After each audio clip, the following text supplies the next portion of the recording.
Greetings everybody and welcome back to another video. Today we're continuing with the Manifolds series. It's been quite a while since my last Manifolds video, so hopefully during the break this summer I can get a few more out for you guys. But yeah, we're up to number 7 now, and today we're taking a look at the cotangent space. So we're starting to unravel some very exciting things with the manifolds. So what did we do last time on episode number 6? We took a look at tangent space and the basis. So previously, what did we do? We took a look at these tangent spaces, which is where we go to a point on the manifold, and then we take a look at all the directional derivative operators at that point, and we realized we could actually make that a real vector space.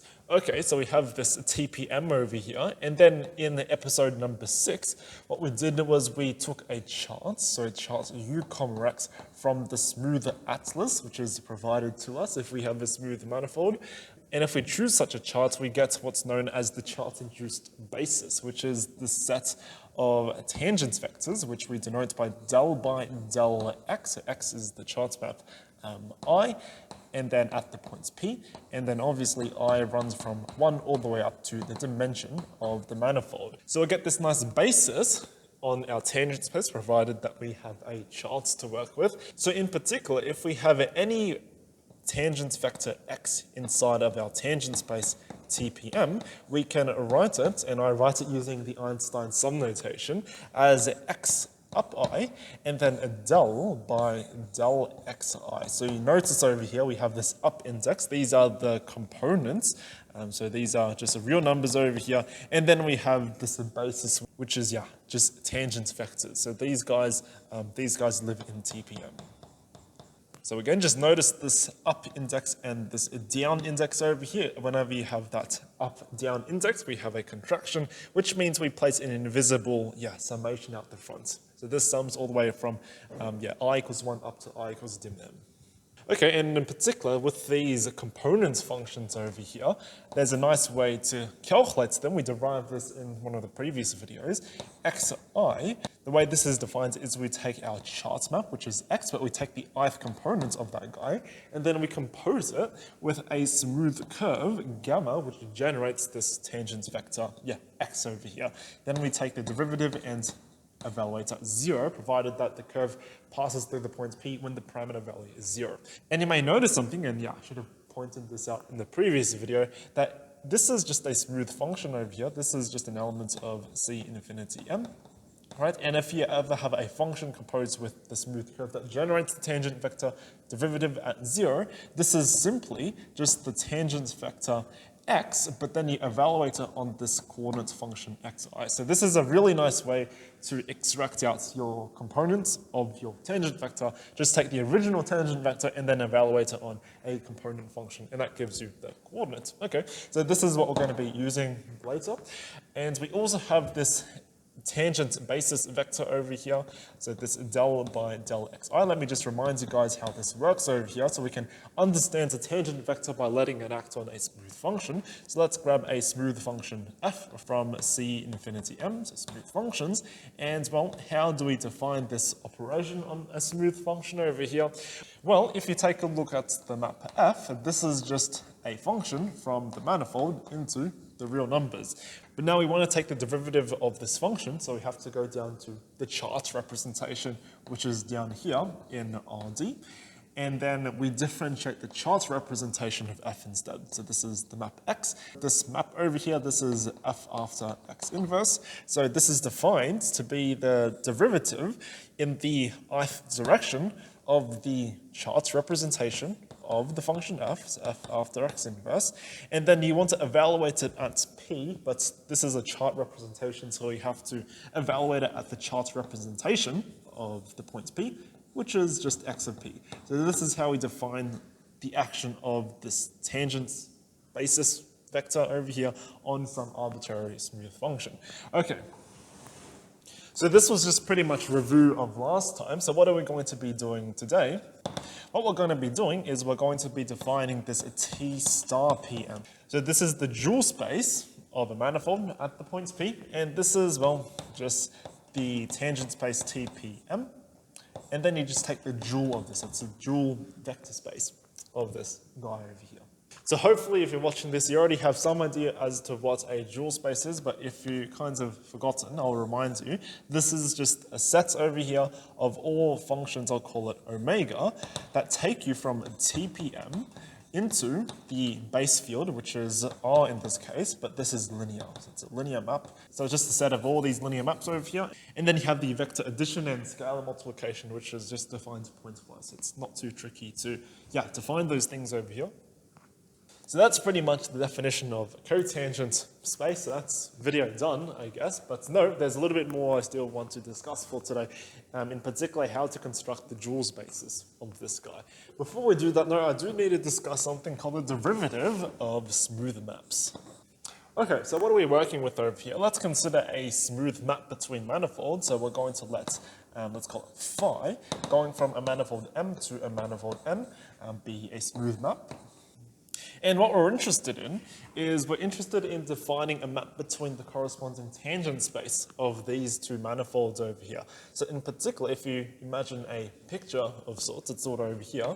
So let's try to draw up a picture of sorts. So if you have some kind of manifold M over here, so this is my M, and then you map over to another manifold N, and this is done via some kinds of map, which I call phi here, then if we take a look at a point a P on your manifold M, well, this obviously gets mapped over to some point phi of P in the target manifold, and we want to take a look at how the tangent spaces are mapped. So you could imagine we have some kinds of tangent space TPM over here, and then we want to somehow map this over to the corresponding tangent space, which is T at the point of phi of P now, of the manifold N. So how exactly would that work? So we want some kind of tangent vector over here, and yeah, this needs to be mapped over nicely somehow to a tangent vector in this target space over here. In particular, we're going to define a new map, which is called D, so this is derivative over here, the derivative map of the map phi at the points P. This is dp phi, and this is going to be a new map now, which takes vectors in TPM and sends it to vectors in T phi of Pn. So now we have this new map, which we call dp phi, which works on the tangent space instead of on the manifold. Okay, so how do you define such a guy over here? Well, let's take a look at a vector x. So x is going to be mapped to dp phi, and this is going to act on the vector x. Well, this is just applying the function name to some kind of vector. I still really don't know what this vector is over here. This is a vector in this tangent space on n. So we can understand this tangent vector by letting it act on some kind of smooth function. What smooth function in particular? Well, because this vector lives on the manifold n, it's going to act on some kind of smooth function on n. So let's feed that in over here. We're going to grab some function, I'll call it g, on c infinity n, and we're going to understand the action of this new tangent vector on the function g. So let's do that. Let's take a look at dp phi acting on x, and now I take this whole entire thing and I take a look at its action on a smooth function g. Okay, so how can we define this over here? Well, this is a tangent vector. This is a tangent vector in T5Pn, and this is a smooth function on n. So tangent vector acting on smooth function has to give you a real number. So what ingredients do we have over here? We really only have this phi, we have the x, and then we have the g. So the question is, how do you get a real number out of those three things over here? Well, let's look at this picture. We have an x that's already living on this tangent space. Okay, we have this map phi, and then we have a map which is g, which goes to a real number. Okay, so what can we do with this in particular? Well, this vector x can only eat smooth functions on the manifold n, but we actually already have a smooth function because consider the composition g after phi over here. This guy, that's a smooth function on the manifold M. So in particular, we can feed in the function g after phi into the vector x as follows. We define this to be x, and then we have, g after phi. And this is the only sensible way to define this tangent vector over here that we get once we apply the derivative map. because that's the only way to get a real number out of it. And you might be wondering, well, is this really a nice way to define such a map on the tangent space? A nice way to see this actually is to realize that every single tangent vector is generated by a smooth curve. So I'm going to draw a smooth curve in the manifold. So this is some smooth curve gamma. So this tangent vector x comes from some smooth curve gamma, and you'd expect that this new tangent vector that we get, which we call dp phi acting on x, is generated by the image of the smooth curve under the map phi. So you would expect that this tangent vector over here is generated by a curve, and that curve in particular should be phi after gamma.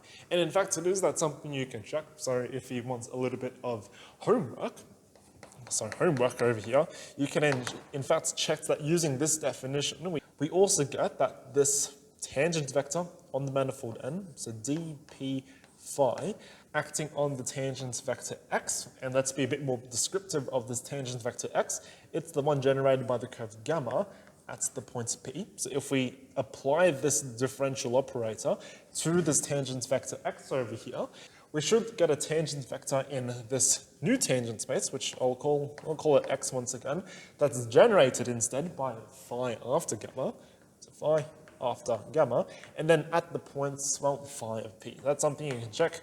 You just evaluate to both sides on some arbitrary smooth function and just apply definitions of everything.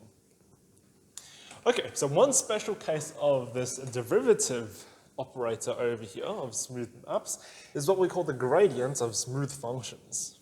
In particular, what we're going to do is we're going to take some function f. So a function is a map that goes from a manifold into the real numbers. This is smooth, so this guy belongs in C infinity M over here. And we're going to take a look at the corresponding derivative operator of this function f. So this is going to be dpf. And what exactly is this map? It's a map from TPM into, now this is going to be, well, T, and you take a look at the image of P, so that's going to be f of P over here, and what the target manifold is R. So this is the tangent space of R. Now, you may notice we're working with the tangent space of R, or in general, the tangent space of a Euclidean space, and this is something quite nice over here. Whenever you have a tangent space of a Euclidean space, R to some power, you can easily identify it with the Euclidean space itself. So this tangent space is in fact isomorphic to just R itself. It can be identified this way.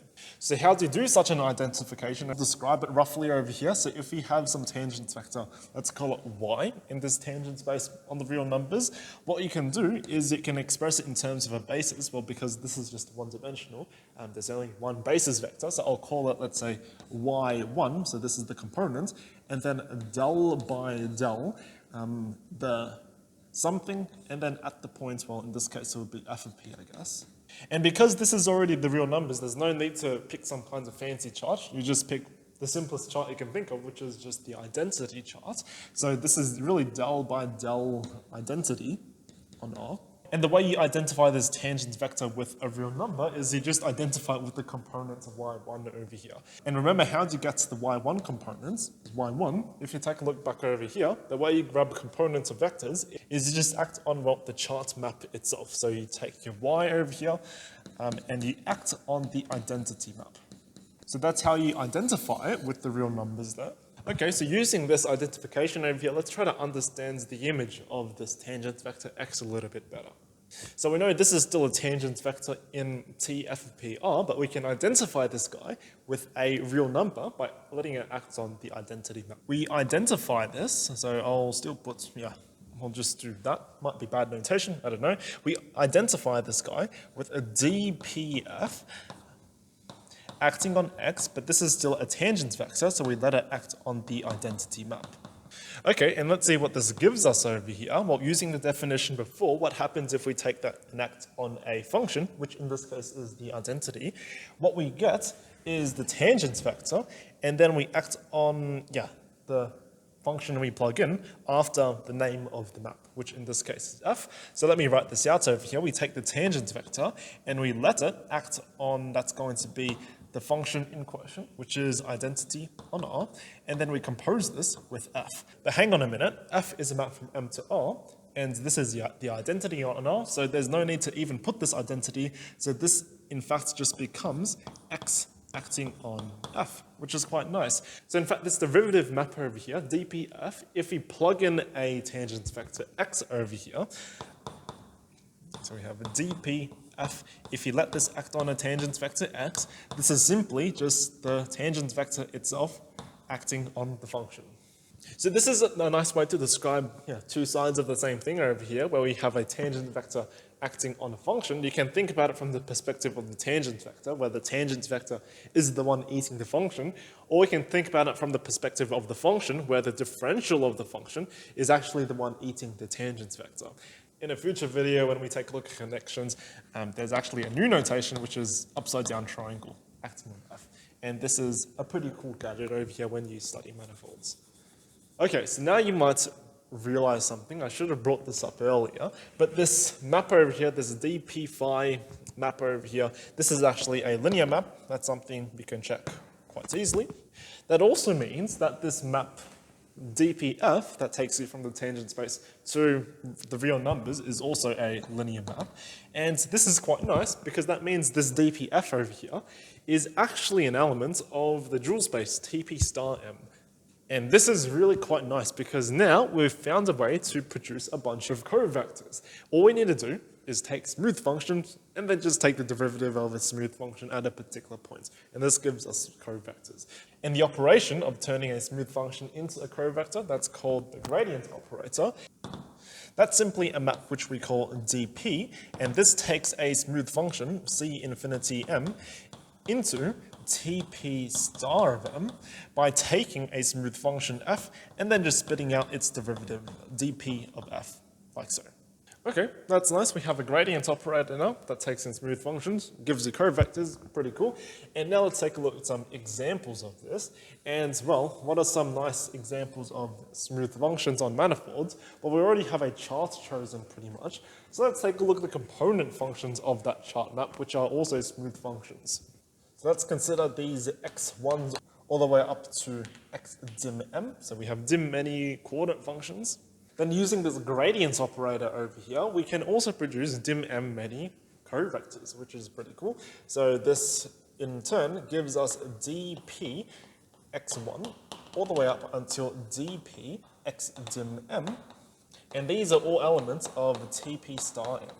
And natural question to ask is, well, is this a basis of the dual space we had before? And the answer is yes, this thing is actually a basis, and we can prove that. Okay, so to prove this over here, let's start by proving linear independence. So let's do proof. I'll do the linear independence first.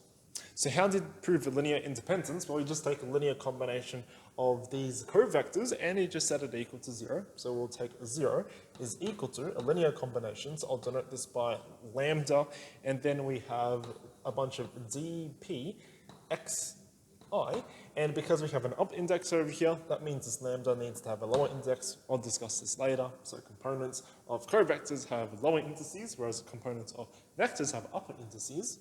Okay, and what can we do with this? This is a covector over here, which means the 0 on the left-hand side is also a covector. And well, how can we understand this covector over here? We can understand the covector by letting it act on a vector, because covectors eat vectors and it gives you real numbers. Let's be smart about picking which vectors to plug in over here. Well, what I'm going to do is I'm going to plug in the vector del by del xj at the points p. So now we have covector eating a vector, and well, let's use the definition of this gradient stuff over here.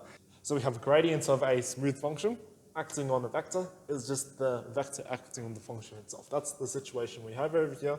So we have these lambda i's del, and now I get my vector, which is del by del xj at the point p, and I'll let it act on the smooth function, which we took the derivative of. That's going to be exactly xi over here.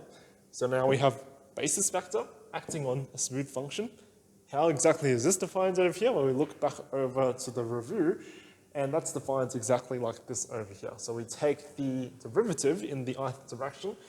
So we have lambda I still. This is derivative in the jth direction over here of, we take the smooth function and then we compose it with the inverse of the chart map. So that's going to be exactly xi after x inverse, like so. And then you evaluate on the chart representation of the points you're interested in, which is just going to be x of p. Now xi after x inverse, that's going up to the manifold, then down, but you only project onto one of the components, the ith component. So in particular, this part over here, we're just differentiating the projection map onto the ith component, like so. And what's the derivative in the jth direction of the projection in the ith direction? Well, if j and I are the same, you're just differentiating the identity map. But if I and j are different, then you're differentiating something that goes in another direction to what you're projecting on, which is going to give you 0. Right? So this whole entire derivative guy over here is, in the end, just going to evaluate to lambda I, Kronecker delta, and we have an up index of I and a down index of j. And because we have a contraction over here, we have up I, down I, we have a sum. And only the terms where I and j match are going to survive. So that means only lambda j survives, like so. That means lambda j is equal to 0 for all choices of j between 1 and dim m, which basically shows the linear independence there. And now, to show spanning, we don't really need to show spanning, because notice we have dim m many covectors there. And because these guys are all linearly independent, we notice something in particular: the dimension of the dual space Tp star m is equal to the dimension of Tpm, and that's the dimension of the manifold M. So there's no need to show spanning because we already have dim m many covectors, and because they're all linearly independent, they're going to span the whole entire space.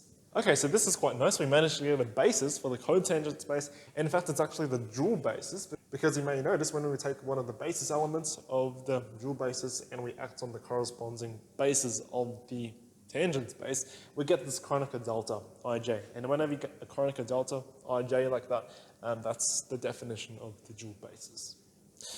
Okay, so in conclusion, what do we get from all of this over here? If we have a tangent vector, let's call it x, so x lives in tangent space Tpm, then you can write x as x up I, and then del by del xi at the point P. So bases of vectors have indices down, and components of vectors have indices up, whereas now if you choose a covector omega from Tp star m, the way you write this in a basis is omega down I, so these are the components now. Components of covectors have indices down, and bases, so which is a dp xi in this case, have indices up, like so. So the indices of bases and components basically swap between vector spaces and their duals. And of course you only get this provided that you choose a chart u, x from your smooth atlas, and the chart domain U contains the points P that you're interested in. Okay, so that's all for the cotangent space stuff. Hopefully this was an interesting video, and next time we're going to be starting to construct bundles, so tangent bundles, cotangent bundles, and we might take a look at tensor bundles as well. And after that, we should have developed all the nice enough machinery to start talking about things like connections and metrics and cool tensor stuff and all that. And yeah, a lot more to come, so hopefully get more videos out during the break. Hope you guys enjoyed this video. Up until the next one, have yourselves a wonderful day, and I'll see everyone in the next one. Bye-bye.